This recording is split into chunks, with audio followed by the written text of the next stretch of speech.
Hi everyone. Pretty much all of you probably don't know me, but I'm Chris. I'm part of the search team, central search team at RBI. I'm just going to give you guys sort of a little update of where mobile search is at the moment and why it's going to be important for you guys going forward. Okay, so as of last year, 35% of organic searches in Google came via mobile, which is a massive rise from the 10% you guys were looking at a couple of years ago. Within RBI, pretty much across the board, the percentage of visits from both mobile and tablet has increased, with the odd exception.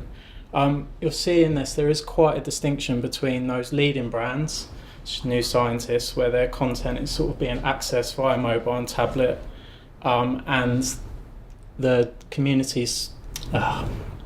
And sort of community care is another good example of that.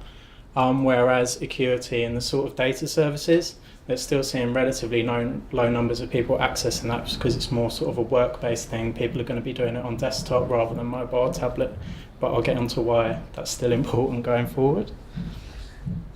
Okay, so I picked Domino's as an example, close to my heart.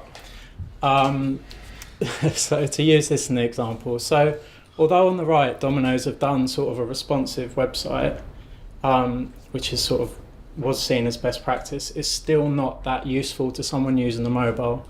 The fonts are too small. You're going to have to mess about on your screen, scaling it in and out, filling in any sort of form. It's not going to be easy to do.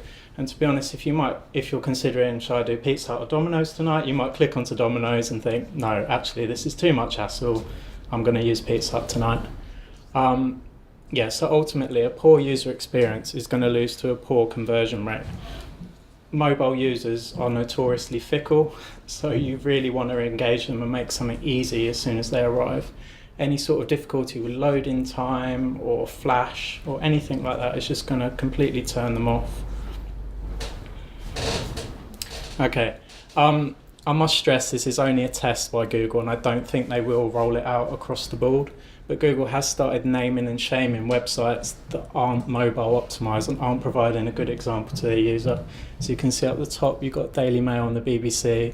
So they put a little icon, don't know if you guys can see it, but it's sort of mobile phone with a line going through it just to show users it's not mobile friendly. And then you've got Twitter showing the example down the bottom of where they are. But yeah, I must stress this is only a warning. But what Google tend to do whenever there's an update coming, they continually drop little signs, little clues, little hints before they actually make the change. And this is a pretty strong hint to say you guys need to get mobile optimized. Okay, so you're thinking, how do I actually tell if I'm mobile optimized? I've got a mobile site or I've got a responsive site. Google has now introduced mobile usability onto Google Webmaster Tools. For those guys who don't know what Google Webmaster Tools is, it's a free tool available by Google, and you basically get to see what the Google robot thinks of your site, any errors, any server errors, what keywords you're coming up for, basically everything to do to your site. And relatively recently they've added mobile usability as a factor on there, so you guys can go in. I've done reports for all of the brands, so just contact me and I'll send them over to you. But they've gone through and said these are all the different errors associated with your site when we called through it. Yeah, so finally, it's just about staying ahead of the curve if you guys don't get from that.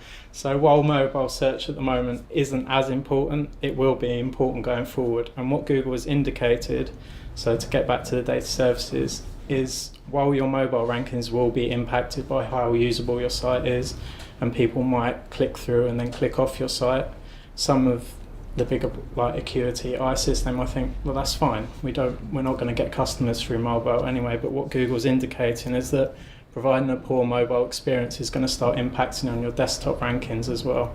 So you can't just ignore mobile anymore. It's going to be a more and more important part.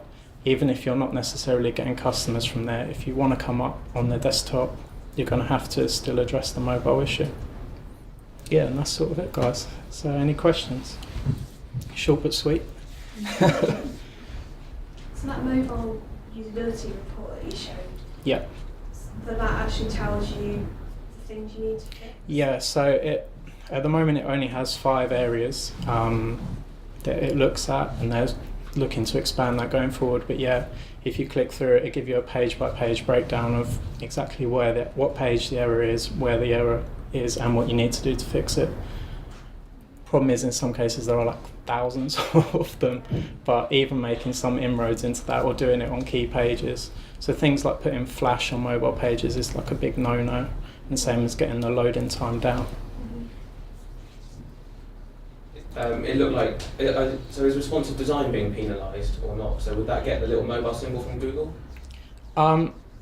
There's more than, it won't just look at, so say the responsive one still loads quickly, and say the button is quite technical with how stingy they are as to whether they give a good or a bad sign, but say the buttons are meeting Google's right size and it's deemed that it is relatively easy to navigate, then you might still get the good sign even if it's just a responsive site.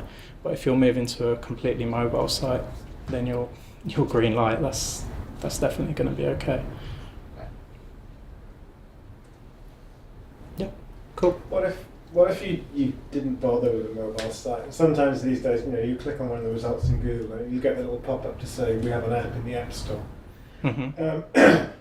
Are they still going to penalise those people because they've gone to the bother of building a real app, which is typically better than a mobile site anyway? They placed it in the Google Play Store. I mean, surely they're not going to penalise those guys, are they? Even on desktop search? This is still a new area, so Yeah. I can't answer conclusively on that because I haven't seen them penalise anyone for doing that. But I would still recommend having a mobile-friendly site if possible, because they are dropping big hints that that's going to be a ranking factor going forward next time they do their algorithm update. Cool. Cheers.